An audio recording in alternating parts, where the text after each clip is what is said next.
I'm Dana Denha, and you're watching FYI.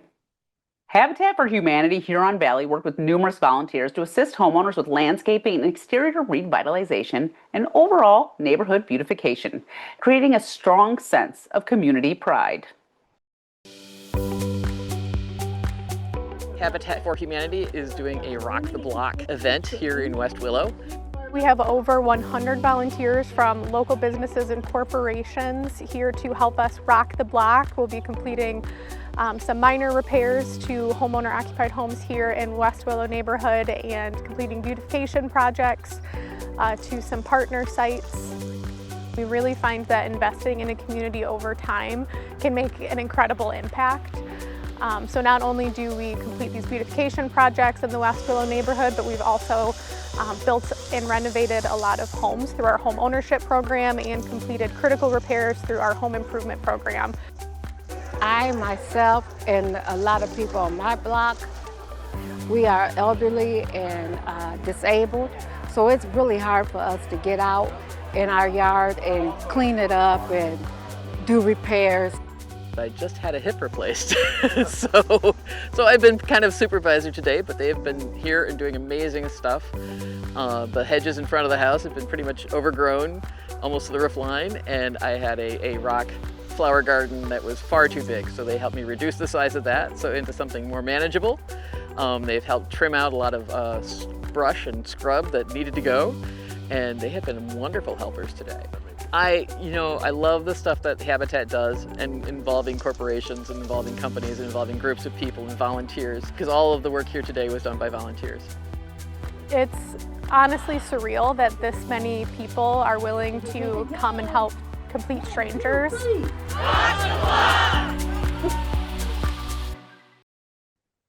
The next Rock the Block event will take place in October. For more, visit h4h.org/rocktheblock. Stay tuned, and we'll be back with more in exactly 30 seconds.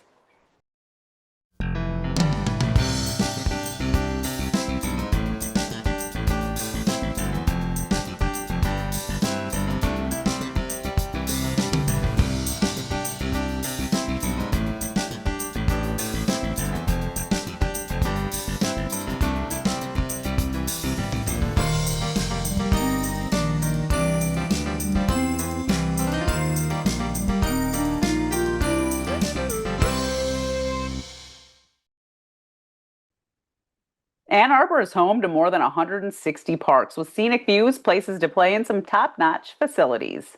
See all that George Washington Park has to offer during this Park Peek.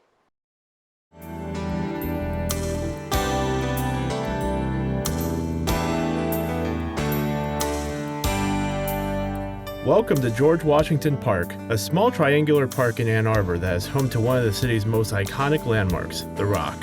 While it may look like a giant painted boulder today, the Rock has a history that stretches back many years. The Rock was placed in the park in 1932 by Ann Arbor Park Superintendent Eli Gallup as part of the city's celebration of George Washington's 200th birthday. For years, the monument remained untouched, but in the 1950s, a prank involving rival school initials sparked a tradition that transformed the Rock into a public canvas.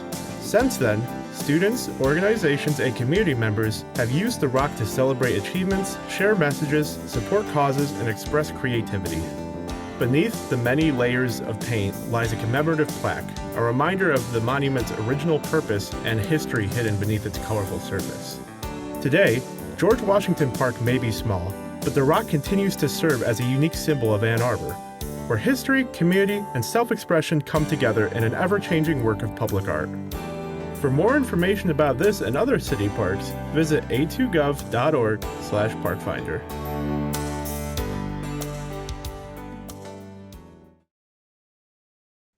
In recent years, we have seen more and more bad air quality days that have a negative impact on our respiratory health.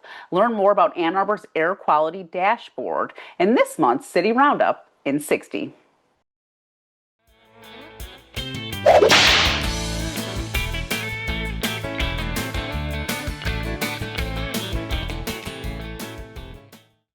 Hi, I'm Sean Reynolds, a senior analyst with the Office of Sustainability and Innovations.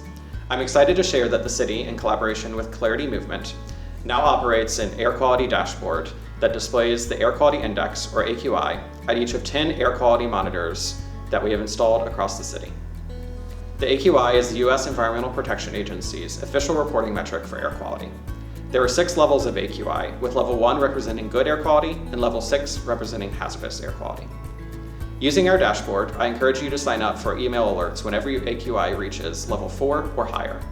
According to the EPA, this is the AQI level at which some members of the general public may start to experience health effects.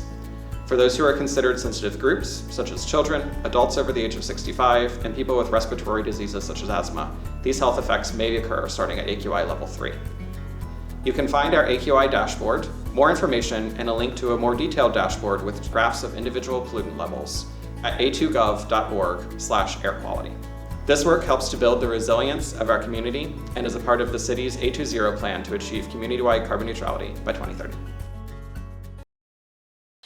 I do declare the arts and freedom of speech created quite a stir in the Bible Belt in the mid-90s.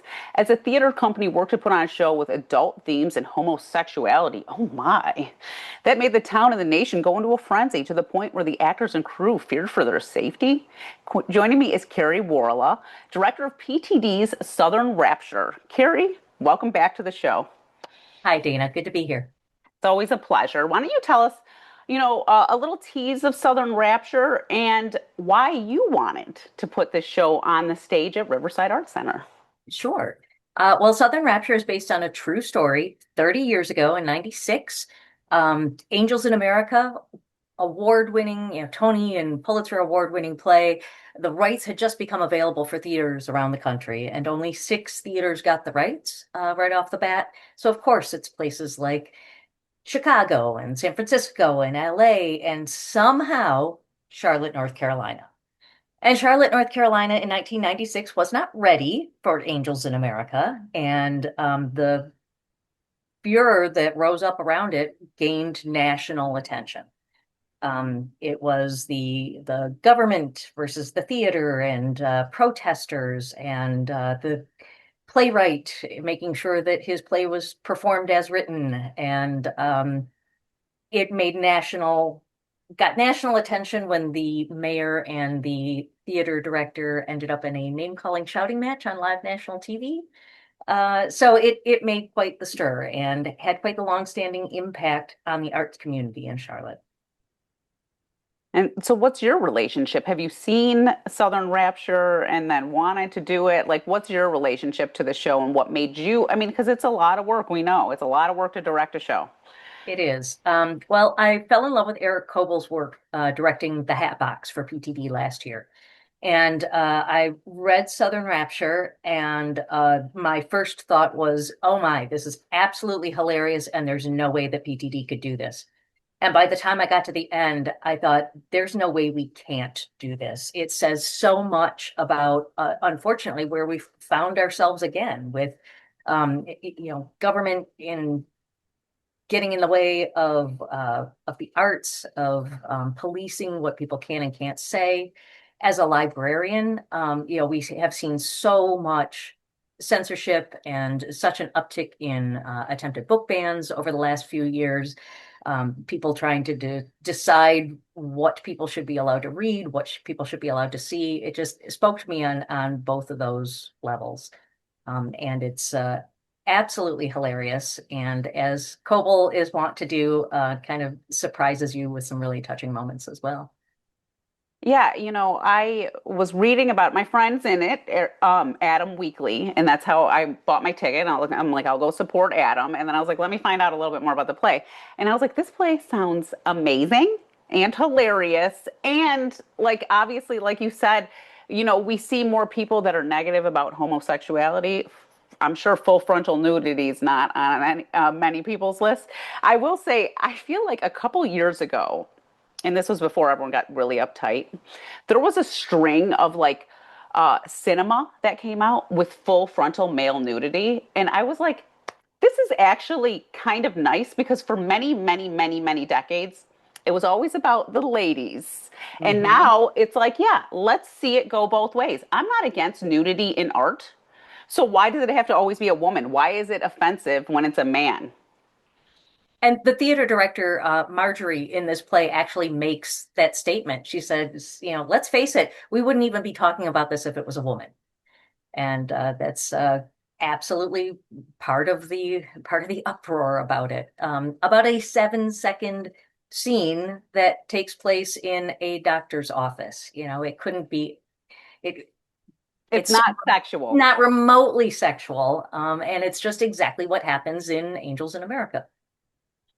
So why don't you tell me about, your characters in the show and what people can expect when they come to Riverside? All right. Well, at the forefront of the conversation, shall we say, are Marjorie Winthrop. She is the director of the play and the director of the theater. She's a hometown girl who has come back to the South to direct this theater. And she is just, she considers her job a gift and wants to give this gift back to the community. That's genuinely how she sees it. On the other side of things are the mayor, Winston Paxton, who really wants what's best for his city. He's got his eye on hosting the Olympics at some point, and he's really trying to make everyone happy, which turns out to just be impossible. We've got one of the board members of the theater. We've got concerned citizens. We have a reverend who is very up in arms about the content of the play, and big donors. And so Winston is getting pushed and pulled in a lot of different directions. Um, Marjorie is joined by her producer, Donald Sherman, who is just so enthusiastic about any press at all. And stirring everything up in the middle is a reporter by the name of Simon Larisher, who just can't resist, posting the most salacious headlines that he can, just trying to stir up controversy. So in the story, obviously it's based on, it's like sort of meta. It's a story about a story, right? Yep. So do we see the true aspect of how it plays out at the end of the show? I don't want you to spoil it for us going to see it, but Right. I won't spoil anything, but what we are seeing is the week that the show is supposed to open. And that apparently is really kind of last minute when this big uproar came about. So we are seeing the show is due to open 8 p.m. on Friday, and we see Monday through Friday of that week. And okay. wonder if the show will indeed go on. You just did the Hat Box, and now you're doing Southern Rapture, and they're both by the same writer. Do you find there's connections between the two that you enjoy? Um, yes, there are. What I love so much about Cobal's writing, it is just this fast-paced dialogue. It is smart. It's funny. There's a musicality to it, especially with this play. You see so many refrains and repeated themes. It's really a bit of a symphony, and like I said earlier, he's just so caustically funny, and you laugh so hard you cry, and then the next moment you're really crying because he tucks such heart in amongst the intelligence and the humor. Have other companies put this play on in Michigan? I've never heard of it before. No, but a production company just recently did it in Chicago this summer, Tin Drum Theater. I went to see it and got to meet the playwright. He was there doing a talkback that evening. So it was really interesting to see another production company's version of it, to see the similarities, see where we're going to be different.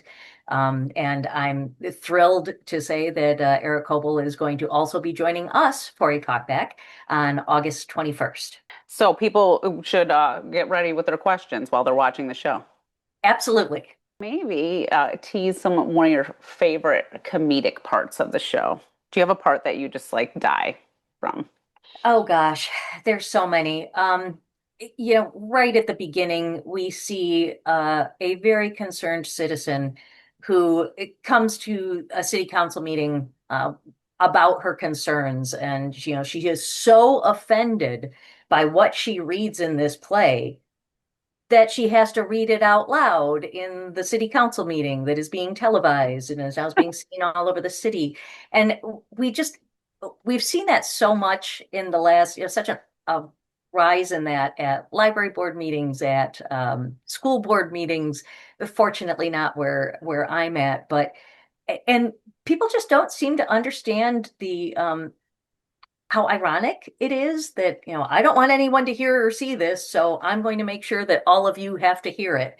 And it just struck such a true note that I was just laughing right out of the gate. And it just kind of sets the tone and the pace. You know, this show is not for children, right? There's a Correct. lot of adult content in it, so don't bring your kids. It's for people 18 and over, I guess. Yeah. Or, if you trust your high schooler with it. Yeah, Um, yeah, I guess if you had like a 16 or 17-year-old for sure, but I mean, you're not bringing your 10-year-old. Right, right. It is the language is strong. It's certainly taking a close look at a city that's struggling with themes of homosexuality back in the 90s. And that shouldn't be relevant today. And it's so sad that 30 years out from this happening that we're right back. We've come full circle to these things being relevant again. Yeah, it's so weird to think about because I do remember like in the 90s, like I personally was like, be yourself, be whoever you want to be. But I know like growing up in the 90s, if you had a friend that was gay, they weren't so keen on coming out until they got a little bit older. And it's so wild to think about like there was a time frame when that was all acceptable and people were cool with it. And now it's like we're going back again where people aren't cool with it anymore. And it's not okay to just be your authentic self. Right. And Angels in America was shocking when it came out. Yeah. But one of the things that was so important about it is it held up this lens to the AIDS crisis in America that was not being spoken about. Even in the 90s, it still took quite some time to get there. And what I found fascinating with the fantastic cast I've been working with, we've got people my age who lived through all that. And we've got some young actors born this century who this was kind of the first they were even learning about it, because medicine did progress and, AIDS patients had, so much, uh, such a more positive outlook than what we Yeah, were I mean, there going was a through in lot the of 80s and the stigma 90s. with people that had AIDS in the 90s. People were Yeah. afraid to be by you or eat a meal with. I mean, in the 90s, that was still a relevant thing that many people thought of when people had AIDS. Like they could get it just by being in the room with you or whatever. And yes, I have a friend that has been living, I swear she's been living with AIDS for 45 years now. It's Mhm. amazing. It's amazing how far things have come and that we don't even really think about it much anymore. Like if people have it, they're going to be okay. It's not the death sentence that it was back then. Right. Marjorie says this wonderful line in that we have to do this play for the people who have gone before and the people who haven't been born yet. And to have I lost an uncle to AIDS in the 80s, so this kind of has that personal note for me. And just to have him on one end as the people who have gone before, and then our young actors who hadn't been born yet in the 90s, who now have learned so much about this. It's really been a wonderful process. Well, it's actually kind of like that school of life kind of thing. You're not going to learn about that in school, right? You have to do things like be in a play or just put yourself out there in different ways to learn some of the stuff from our past that maybe Hmm. people are embarrassed by. Right.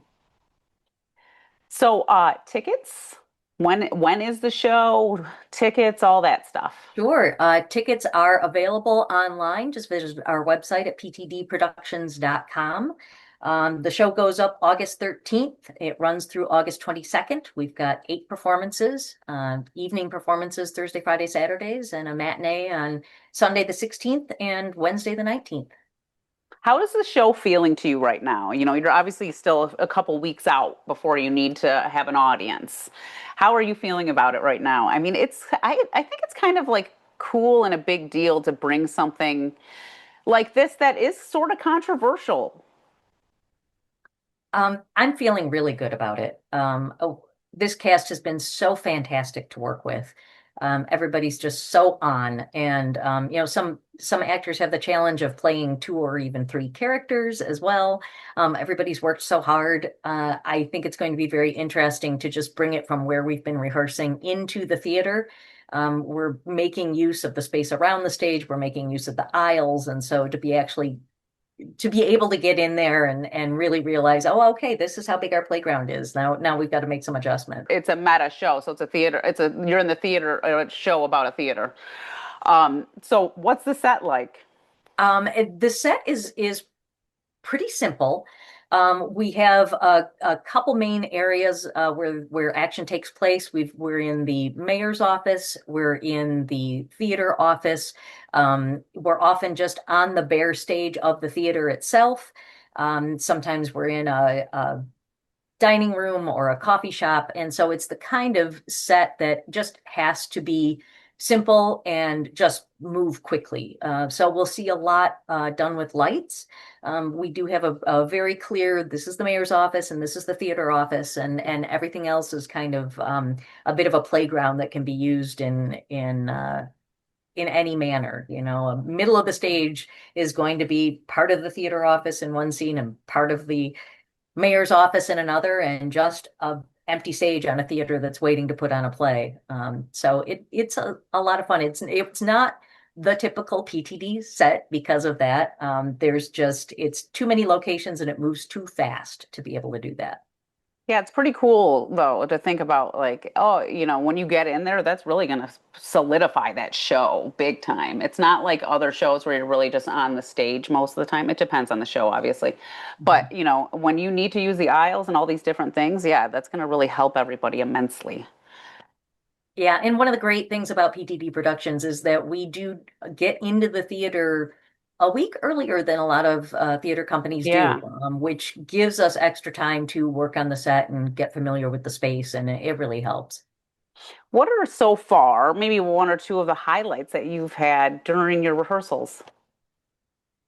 Oh my gosh. One of the big highlights has just been the cast itself. No one dissipates when they're not on stage. Everyone has just gathered and watched and laughed and gotten choked up. And it's just been so wonderful to see every single member of this 11-person cast just gathered around supporting each other. And that's been really delightful to see. It can be easy to say, oh, well, I'm not going to be on for 4 more scenes. I can go run my lines over here. And that hasn't been the case. It has just been this bonded family the entire time. Yeah, so That it's a sign of good camaraderie between your cast and that the show's good, that they want to sit and watch it over and over again. Yes, we are still making each other laugh every single rehearsal, That is and a that's a good great sign. sign of a funny show, right? Yeah. And then we have those moments where, there's a scene where a whole lot is happening near the end of Act 1, and the night that it all just went off without a hitch, and we just knew it. We all just looked at each other and said, "Oh, that's it. That's what that scene needs to be," and could just feel it in the room. That another highlight. That's awesome. Did you have trouble casting at all, or was everyone ready to come out in droves to be in this show? We had a lot of people show up for auditions. The play is designed to be performed by only 7 actors who play multiple roles, which again is an echo of Angels in America. But I got permission from the playwright and his agent to cast more people. I said, we're a community theater. We've got a lot of people interested in this show. And that also makes it a little easier on folks to not have to play 4 different roles, which is how it's designed. It made it fun going into auditions too, because I didn't know how many people I was going to cast. I just kind of left myself open to who's going to be the right person for each role or roles, and ended up with 11. And it's been a great number to have. Well, we're just about out of time. Why should people come see the Michigan premiere of Southern Rapture? Oh, so many reasons. It's so funny. It's such a smart play, and it's so relevant now. It shouldn't be, but it is. We are 30 years out from the original source material, and here we are again. And so it just says so much about a community trying to figure out its most important values. All right. Well, thank you, Karrie, so much. Break a leg on your upcoming performances. It sounds fantastic, and I can't wait to see it. All right. Thanks a lot, Dana. For more on this and other programs, visit a2gov.org/CTN. Visit youtube.com/CTN Ann Arbor. See all that we have to offer. And remember to like, subscribe, and ring that notification. Thanks for watching, and tune in next time to FYI.